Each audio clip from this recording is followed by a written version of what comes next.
Once upon a time, there was a woman named Fantine living in the streets of a certain kingdom located within the realm of Terrestria. Life was unkind for her due to having been born poor and forced to take on the role of a lady of the night to make ends meet. For many nights, and even during the day, she had to sell her own body despite hating it. The more she continued to let people abuse her in various degrading ways, the less willpower and happiness she felt as the years passed by.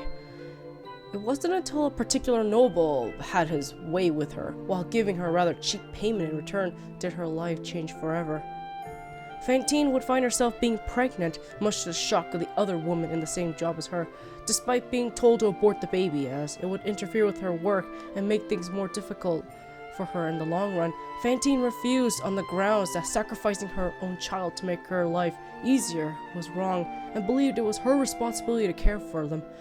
Since there were sadly no orphanages in the kingdom she was in at the time, she felt that it was her duty to take care of the baby, despite the circumstances. When the baby was finally born, he was seen with a caul around his head, which many saw as a sign of good fortune and protection from evil. While Fantine herself never saw it as anything but a superstition, she still loved her son and saw him as the beacon of light she was waiting for, as he gave her purpose in her otherwise dreary and tragic life. To her, the baby was a sign of her finding meaning in her terrible life, and though she would have to work twice as hard to raise him, she didn't care and was determined to make the best of her situation, no matter what.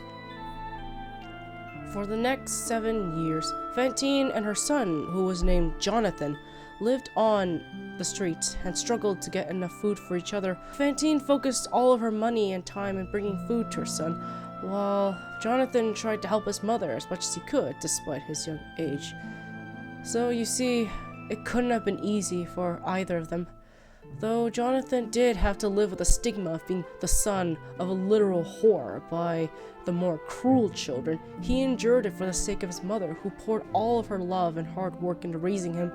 Despite the suffering they went through, especially with Fantine having to sell her body even more just to raise him, neither of them allowed the misery of their current situation to get to them, as they had each other no matter what.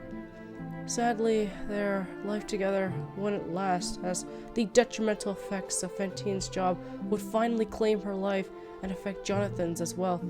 Years of selling herself ultimately did a number on her body to the point of making her incredibly sick, with Jonathan being unable to save her despite his best attempts at caring for her and getting medicine.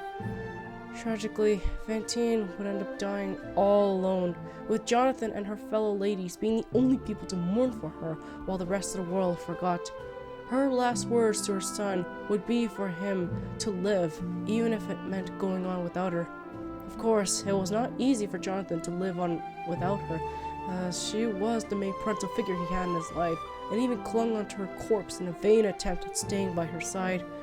Eventually, he was forced to bury her on his own with an old rusty shovel that he found in the alley.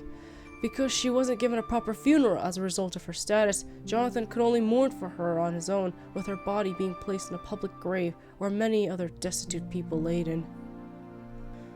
After that, he spent the next few days of his lonely life slumbering in the alleys and sitting around whatever restaurant, tavern, or house he could find. That is, if he wasn't beaten or chased off by annoyed civilians who didn't like him loitering on their territory.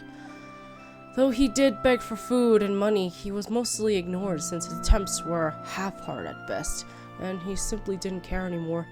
He just didn't have the heart or strength to keep living on without his mother, despite her last wishes. By the end of the month, he was so malnourished to the point of resembling a skeleton, if anything else. The fact that he was forced to eat scraps from garbage didn't help his case and made him look more pitiful. One day, a little girl carrying a basket of apples happened to be walking by with her father close by. They noticed that Jonathan was sitting alone near a pub, looking starved and dead as always.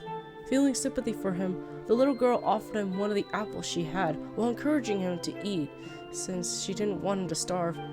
Even though she didn't need to do this, especially since her outfit all but confirmed that she came from a wealthy family, the fact that she was the first person to treat him kindly besides the other workers who knew his mother filled Jonathan with happiness that he thought he would never feel again. He thanked her for the food and ate it eagerly, but before he could ask her name, she was called by her father away, but not before introducing herself as Ambrosia.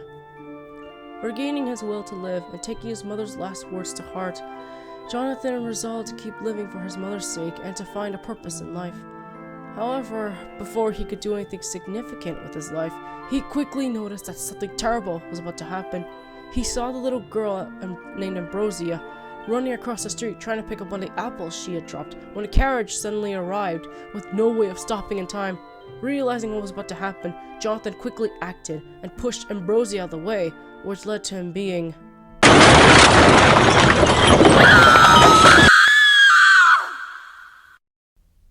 run over. Screams were heard, along with the shouts of the people inside the carriage, wondering what was going on.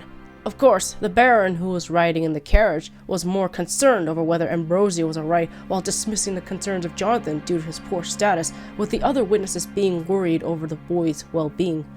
Now, in any other case, this would be the end of Jonathan's story, had he not been visited by a being of some kind.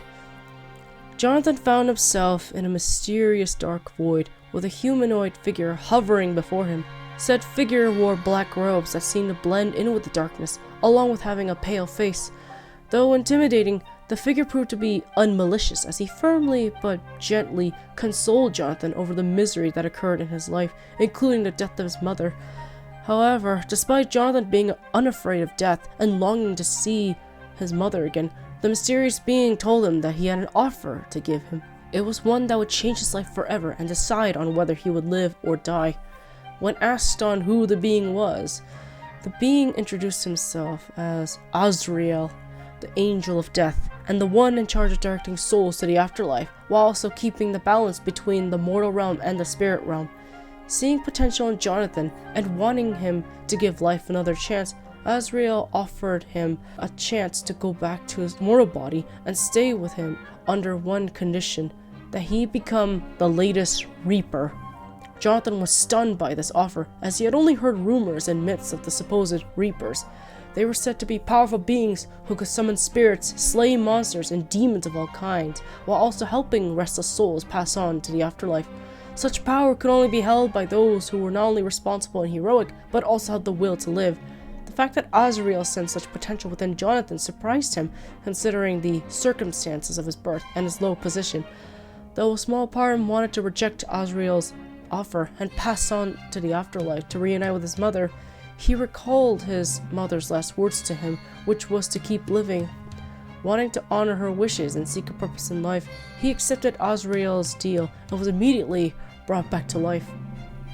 Meanwhile, back in the mortal realm, Jonathan's corpse was about to be brought to the Undertaker, thanks to Ambrosia's father feeling pity for the young man's fate and wanting to give him a proper funeral. But that plan quickly went out the window the moment Jonathan woke up, scaring the daylight out of everyone present, which led to many different questions regarding what happened and how he survived what should have been a fatal incident. Of course, Ambrosia and her father were relieved to see he was alright, with her father showing his gratitude towards Jonathan by offering him a job at his residence.